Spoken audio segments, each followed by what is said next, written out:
ಅಲ್ಹಮ್ದುಲಿಲ್ಲಾ ಬಹಳ ನಿರೀಕ್ಷೆಯಲ್ಲಿ ನಾವೆಲ್ಲ ಕಾಯ್ತಾ ಇದ್ದಂತಹ ಒಂದು 100ನೇ ವಾರ್ಷಿಕದ ಈ ಒಂದು ಮಹಾ ಸಮ್ಮೇಳನ ನಗರಿಗೆ ಆಗಮಿಸಿದಾಗಲೇ ಎದೆ ಬಡಿತ ಜಾಸ್ತಿ ಆಗ್ಲಿಕ್ಕೆ ಸ್ಟಾರ್ಟ್ ಆಗಿದೆ. ಕಾರಣ ಏನು ಅಂತ ಹೇಳಿದ್ರೆ ಎಲ್ಲೆಲ್ಲೂ ನೋಡಿದರೂ ಕೂಡ ಜನಸಮೂಹ ಜನಸಾಗರ ತುಂಬಿ ತುಳುಕ್ತಾ ಇದೆ.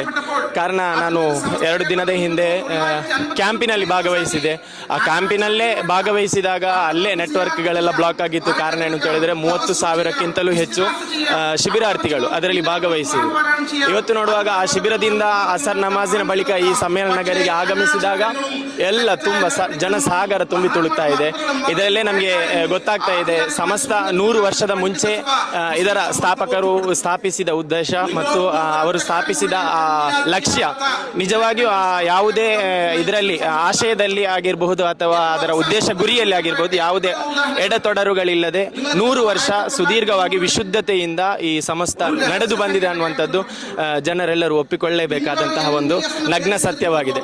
ಅಲ್ಹಮ್ದುಲಿಲ್ಲಾ ಈ ಒಂದು ಸಮ್ಮೇಳನದಲ್ಲಿ ಭಾಗವಹಿಸಲು ಭಾಗ್ಯ ಲಭಿಸಿದ್ದಕ್ಕಾಗಿ ಅಲ್ಲಾಹನಿಗೆ ಸ್ತುತಿಯನ್ನು ಅರ್ಪಿಸ್ತಾ ಇದ್ದೇನೆ.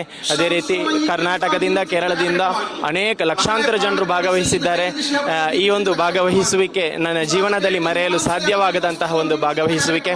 ಸಮಸ್ತ ಕೇರಳ 100 ವರ್ಷಗಳ ಮುಂಚೆ ಪ್ರಾರಂಭಿಸುವಾಗ ಕೆಲವೊಂದು ನಿರ್ದಿಷ್ಟವಾದ ಗುರಿಗಳಿತ್ತು. ಆ ಗುರಿಗಳನ್ನೇ ಲಕ್ಷ್ಯವಾಗಿಟ್ಟುಕೊಂಡು 100 ವರ್ಷ ಎಲ್ಲೂ ಕೂಡ